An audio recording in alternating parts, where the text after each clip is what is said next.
痛みを感じろ。痛みを考えろ。痛みを受け取れ。痛みを知れ。痛みを知らぬ者に本当の平和はわからん。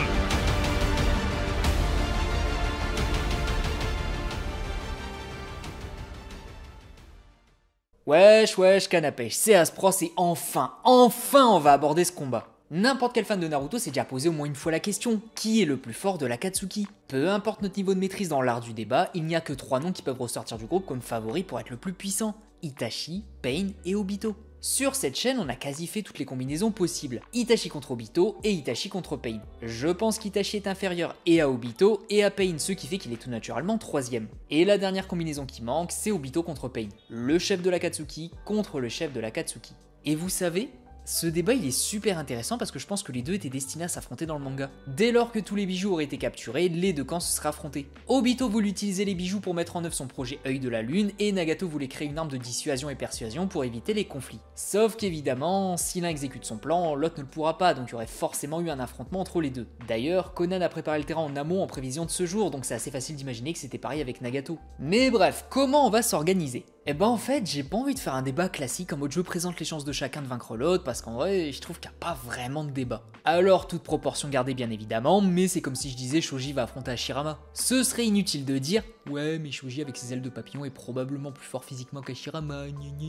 Là, je vais passer la grande majorité de la vidéo à expliquer pourquoi Obito est non seulement plus fort que Pain, mais surtout je vais expliquer pourquoi Pain n'a virtuellement aucune chance. Alors, ça peut paraître sévère, ça peut même sembler être une déclaration qui pue la mauvaise foi. Mais déjà, je tiens à vous rappeler que Pain est mon antagoniste préféré et que je le préfère à Obito. Je ne suis donc pas un fanboy d'Obito. Mais surtout, Obito est l'un des personnages les plus adaptés et les mieux armés face à Pain précisément. Le match-up est clairement de son côté. C'est-à-dire que les pouvoirs de Pain et le principe même de l'entité Pain sont des choses qu'Obito peut gérer mieux que personne. Pour vous dire, je pense même qu'Obito va avoir plus de difficultés à vaincre Itachi que Pain, alors que Pain est plus puissant qu'Itachi. Surtout qu'en plus, beaucoup doivent penser le strict inverse, à savoir que Pain, de par le fait qu'il soit 6, pourrait exploiter les limites du Kamui défensif d'Obito. Sauf que vous allez le voir, ça va être bien différent que ce que vous imaginez. Mais bref, on va surtout concentrer cette vidéo à voir pourquoi Obito Masque Orange est plus fort que Pain. Ensuite, on verra rapidement les autres formes de chacun. Rassurez-vous, je vais traiter tout ce qu'il y a à traiter, je vais pas laisser des éléments de côté pour avantager Obito. Je vais parler de la narration, je vais parler des compétences, et je vais même pousser le débat vers de l'analyse de certains concepts, à savoir les 6 corps de Pain. Vous comprendrez. Du coup, puisque j'entends les cris de colère des détracteurs d'Obito dans les commentaires, on va pouvoir commencer. Alors, ce débat s'oriente généralement de la même façon, à savoir on discrédite Obito bien comme il faut, parce qu'il y a un effet de ras-le-bol de toujours le voir se faire saucer par les fans hardcore. Cependant, faut reconnaître qu'il est effectivement très fort et l'immense majorité des arguments utilisés contre lui dans ce débat ou dans les autres sont un petit peu complètement pourris. Mais dans ce débat précis, il y en a 6. Tout d'abord, la narration. À la fin du chapitre 364, s'indiquait que le membre de l'Akatsuki le plus puissant part à la poursuite de Naruto. Ce membre étant évidemment Pain, ça fait que Pain, selon les dires de l'auteur lui-même, serait le plus puissant de l'organisation dont fait partie Obito. Ensuite, Obito est discrédité à cause de ses prestations face à Conan, au sbire de Danzo et à Kakashi. Conan a failli tuer Obito, Batman et Robin l'ont poussé dans ses retranchements en comprenant parfaitement ses pouvoirs, Kakashi l'a battu pendant la Grande Guerre alors qu'il avait le Rinnegan, il est trop nul. On a également le fait que Pain soit capable de détruire un village entier et d'affronter tous ses membres alors qu'Obito non. Et enfin, le plus important, Obito ne peut pas utiliser le Kamui face à Pain vu qu'ils sont 6. Si l'un des corps est envoyé dans la dimension Kamui, Obito ne pourra plus utiliser le Kamui défensif, sinon il va être à la merci du Pain dans sa dimension.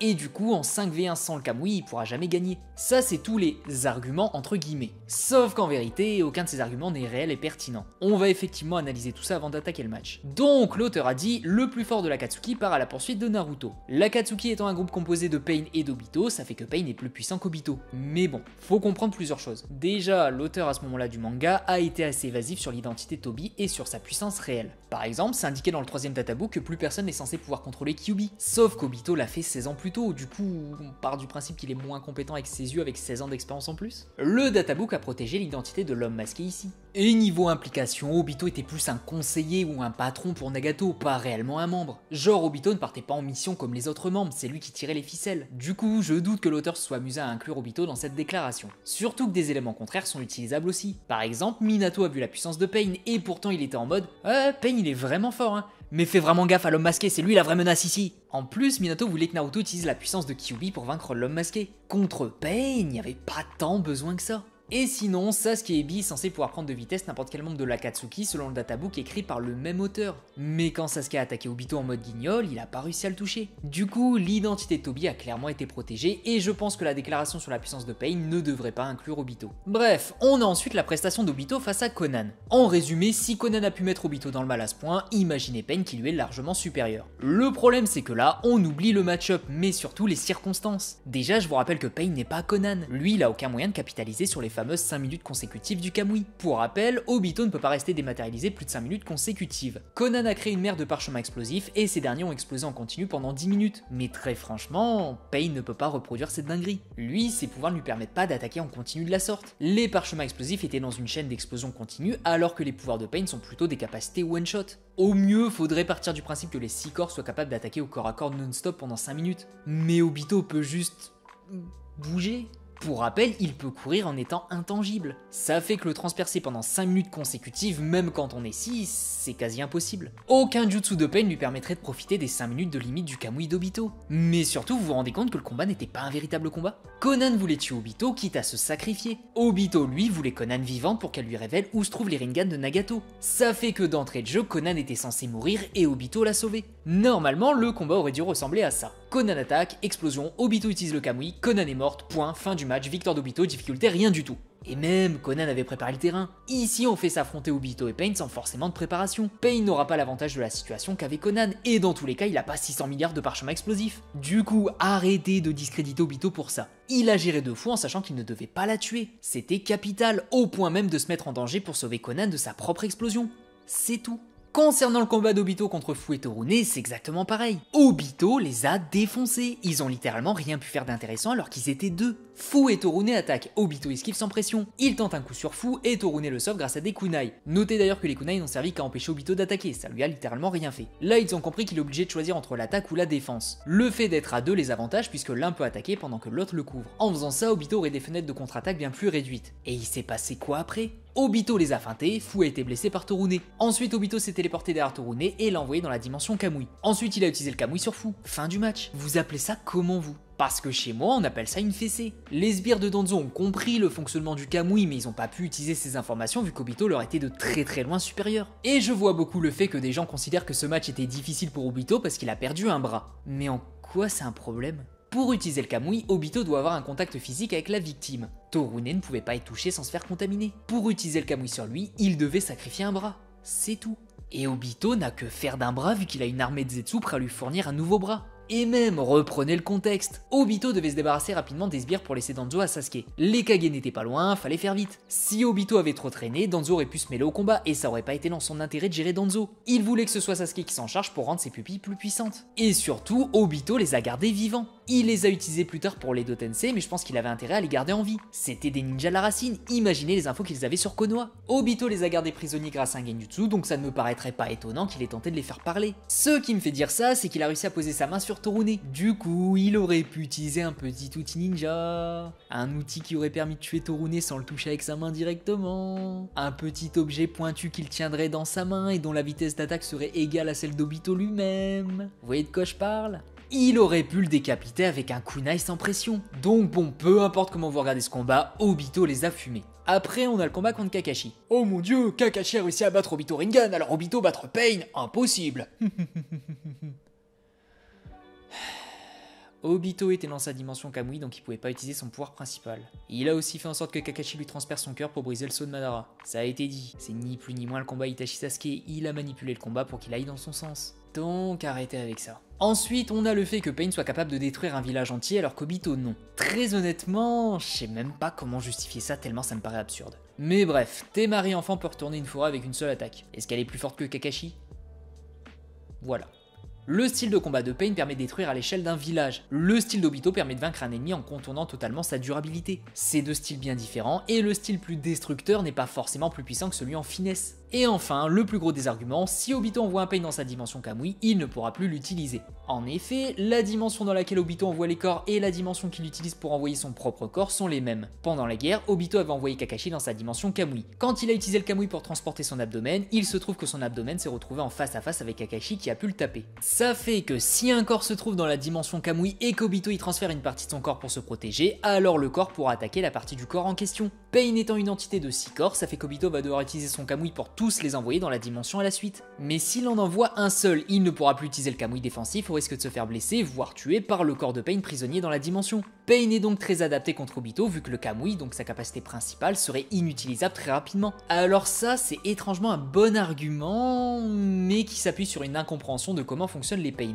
Nagato a placé des bâtons récepteurs de chakra sur 6 cadavres. Pour les contrôler, il leur transmet du chakra. Si Nagato ne leur transmet pas de chakra, les cadavres seront inanimés. Je pense qu'on est tous à peu près d'accord sur cette idée. Sauf que la transmission de chakra a une limite en termes d'espace. C'est-à-dire que Nagato ne peut pas contrôler les Pain à une certaine distance. S'il veut transmettre du chakra aux différents corps, il doit être à proximité d'eux. La distance exacte est inconnue, mais le simple fait qu'il existe une distance limite va être capital ici. Quand Pain a attaqué Konoha, Nagato a dû faire le déplacement. S'il pouvait contrôler Pain depuis son village, il l'aurait fait. Venir lui-même à proximité de Konoha est un risque qu'il aurait pu ne pas prendre. Mais comme il existe une distance limite dans le transfert du chakra via les bâtons récepteurs, alors il a dû faire le déplacement. On a donc deux idées. Nagato doit transférer du chakra vers les cadavres pour les contrôler, et il doit être à une certaine distance d'eux pour le faire. Là encore, je pense que tout le monde pourrait à peu près accepter cette analyse. Mais là, est-ce que vous comprenez pourquoi le fonctionnement de Pain avantage Obito et pas l'inverse? Vous allez me dire, si Obito envoie un corps dans la dimension Kamui et que par la suite il utilise le Kamui, la partie du corps qu'il va transférer dans cette dimension pour se défendre sera portée du corps dans la dimension. Par conséquent, Obito ne pourra plus se servir du Kamui. Si Nagato a dû se déplacer à proximité de Konoha pour être assez proche des corps pour les contrôler, on va dire il était à quoi? Une dizaine de kilomètres?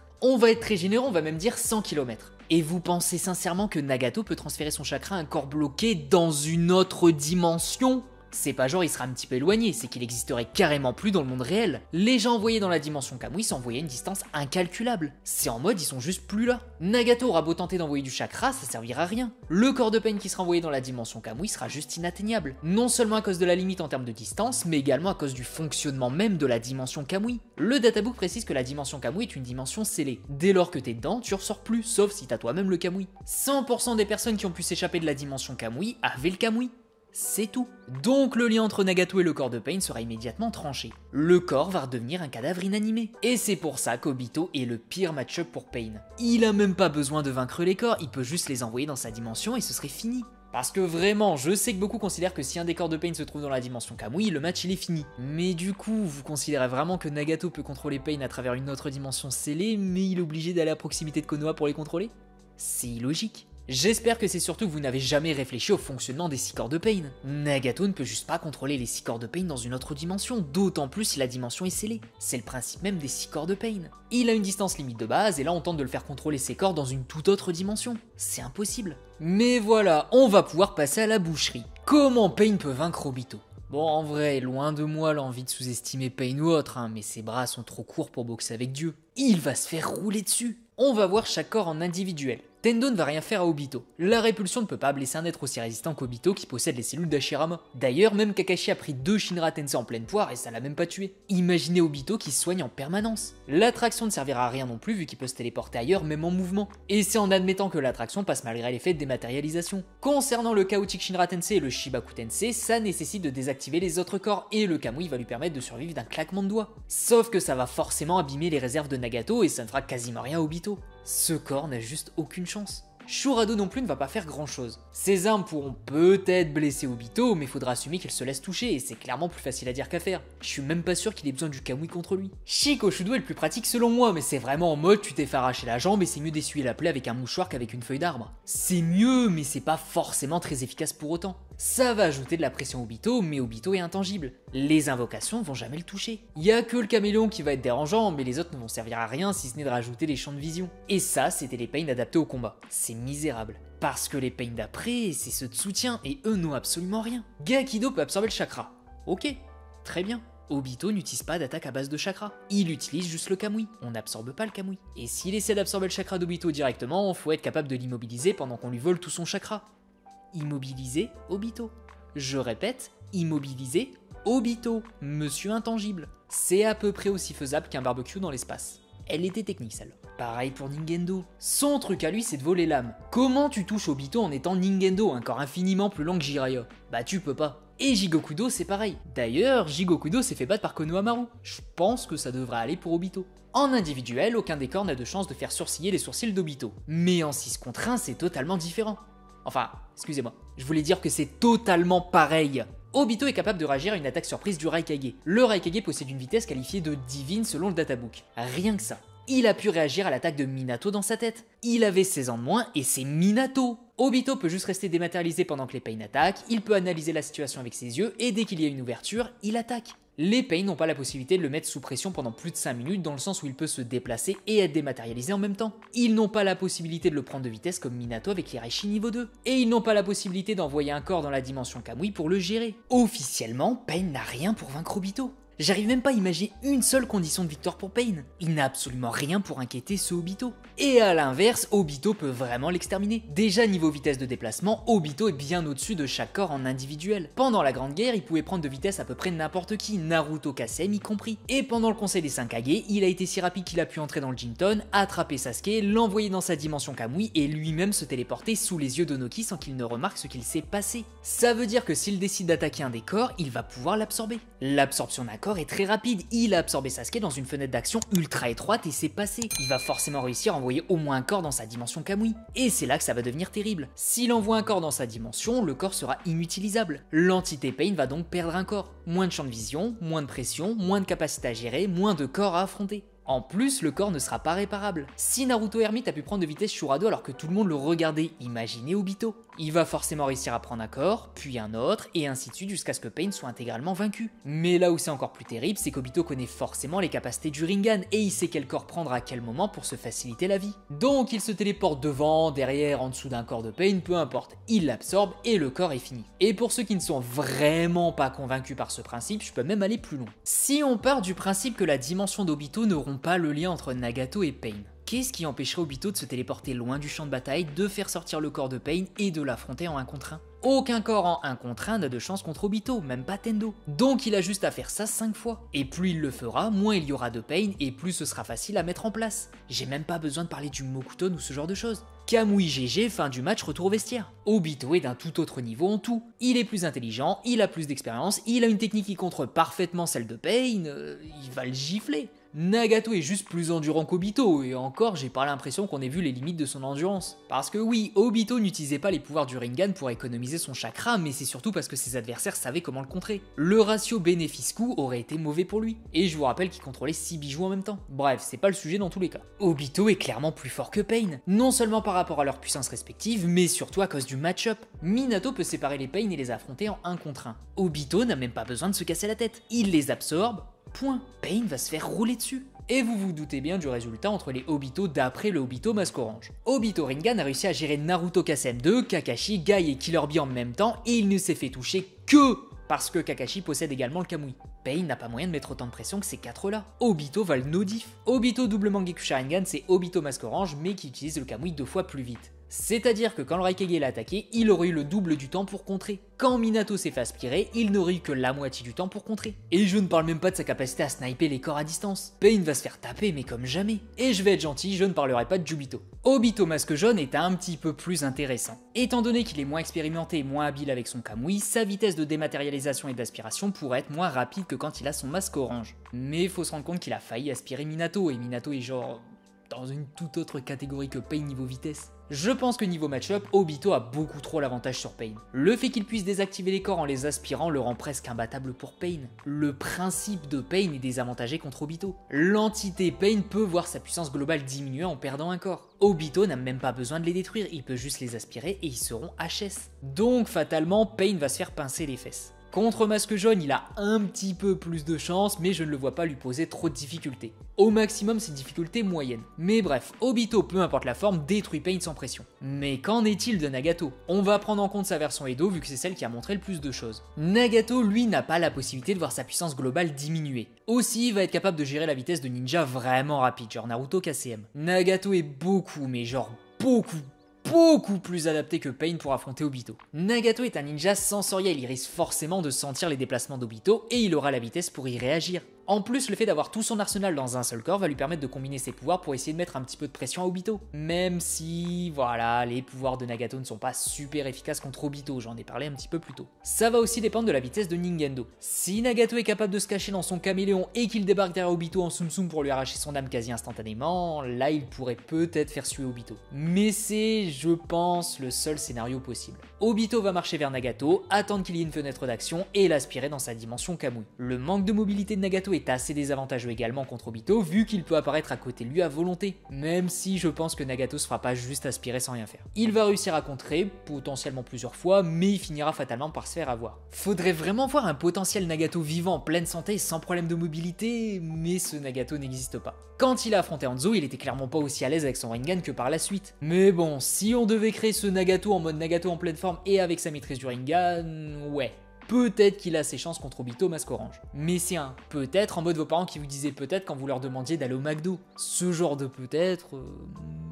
moyen. Donc si je devais résumer, Obito, peu importe la version, extermine Pain à cause du match-up clairement à son avantage. Et même sans ça, ses capacités sont beaucoup trop élevées pour Pain. Concernant Nagato, je ne pense pas qu'il puisse battre Obito, mais là, Obito va galérer un petit peu plus. Au mieux, Nagato pourra avoir ses chances contre Obito Masque Jaune, même si bon, j'y crois pas forcément. Je ne vois pas comment Nagato pourrait passer outre le Kamui, il a vraiment pas les capacités adaptées pour le faire. Obito est donc non seulement plus fort que Pain, mais c'est également plus fort de l'Akatsuki. On a donc le podium final. Obito tout en haut qui peut vaincre n'importe qui en 1 contre 1. Pain qui peut battre tout le monde sauf Obito en 2ème. Et Itachi en 3ème qui ne peut pas battre les 2 premiers. J'ai fait toutes les combinaisons possibles sur ce trio, donc je vous laisse aller checker si vous avez un doute. Et en vérité, je vais faire une déclaration peut-être un petit peu présomptueuse, mais je pense qu'Obito a ses chances contre une énorme partie des membres de l'Akatsuki en même temps. Le seul qui risque de vraiment poser problème, c'est Itachi.